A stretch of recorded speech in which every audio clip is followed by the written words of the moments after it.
Hello, my name is Amber T., and I am a registered nurse who works at the VA Medical Center in Tucson, Arizona.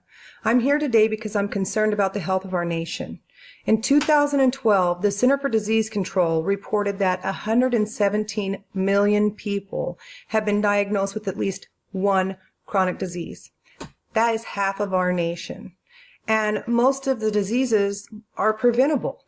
If you think about it, if you yourself have not been diagnosed with a preventable disease right now, then if there was one other person in the room, odds are they will have been diagnosed with the disease. And this is a problem not only for the health of the individuals, but also for the financial situation of our nation. The Center for Disease Control also reported that the United States spent over $100 million annually on healthcare costs associated with preventable diseases. That's $100 million annually just in healthcare costs for something that can be prevented. Surgeon General Adams recognizes this as a national issue. In a recent journal, he reported that 80% of diseases like diabetes, stroke, and heart disease, and 40% of cancer in America can be reduced simply by providing health education and prevention programs. Education is knowledge, and knowledge provides the power to make a difference and the power to provide a healthier nation while also making a positive impact on national spending. Businesses are working to reduce the cost of health care by implementing workplace wellness programs. These programs provide education and assistance in health improvement. It's great that businesses are trying, but the problem is that there's no program standard.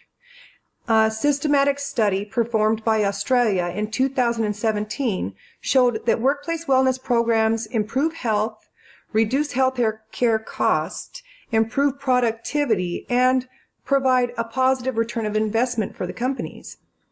But this only happens when companies have a good program.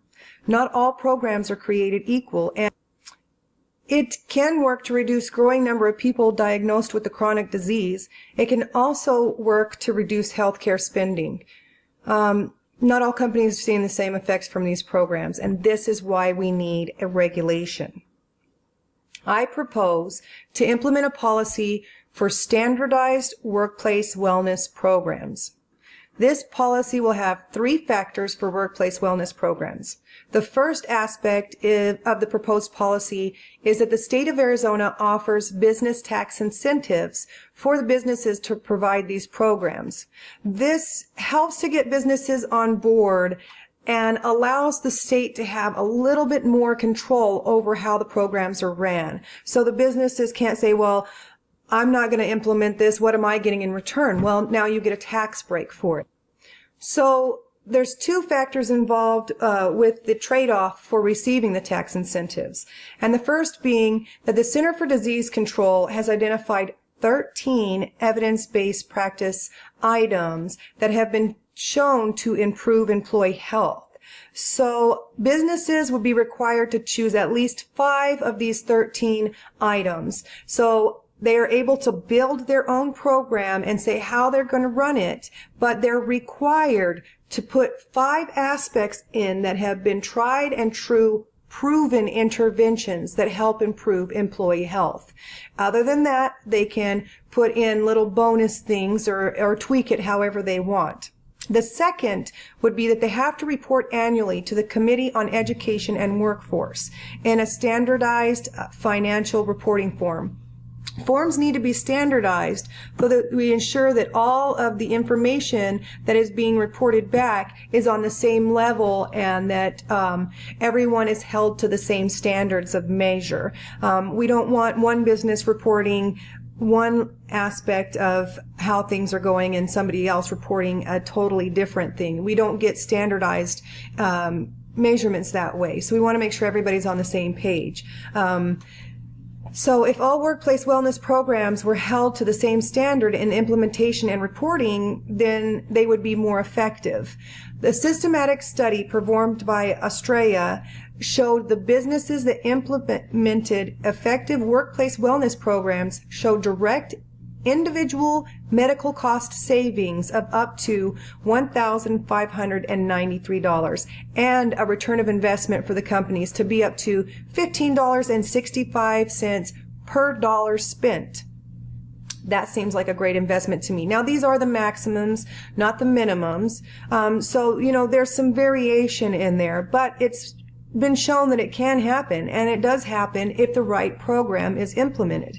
Johnson & Johnson even showed and reported an annual savings of over $8 million on healthcare in 1979. So this is a standard we can look up to and try to achieve. Also, if we're doing the reporting, the standardized reporting, and a company isn't showing as good of return of investment as what they anticipated, or they're not having as good a healthcare savings, then they can always go back and tweak their program. They can have that, that basis that shows, okay, I am reporting the finances, I am seeing what's going on. Now, how am I going to fix this within my company? So it kind of keeps everybody on a reporting basis there. Now, our nation is being faced with healthcare crisis. Society for Human Resource Management tells us that the rate of healthcare cost is growing faster than the United States economy. And Australia provided this in their study. They show that the rate of healthcare spending from 2015 to 2025 is and will continue to be at a rate of 5.8%. This is 1.3% higher than our economic growth in America. Half of all Americans have been diagnosed with a chronic disease, something that is preventable. Half. Even Surgeon General Adams realizes the importance of this matter. Let's provide the knowledge. Let's provide the power, the resources to help America become a healthier and more prosperous nation. Let's offer tax incentives and regulate workplace wellness programs to require that they have evidence-based practice and standardized reporting. How bad does it have to get before we do something and act on this? Let's all stand together as a nation, and let's take back our health. Let's take back our control of our financial situation. Thank you.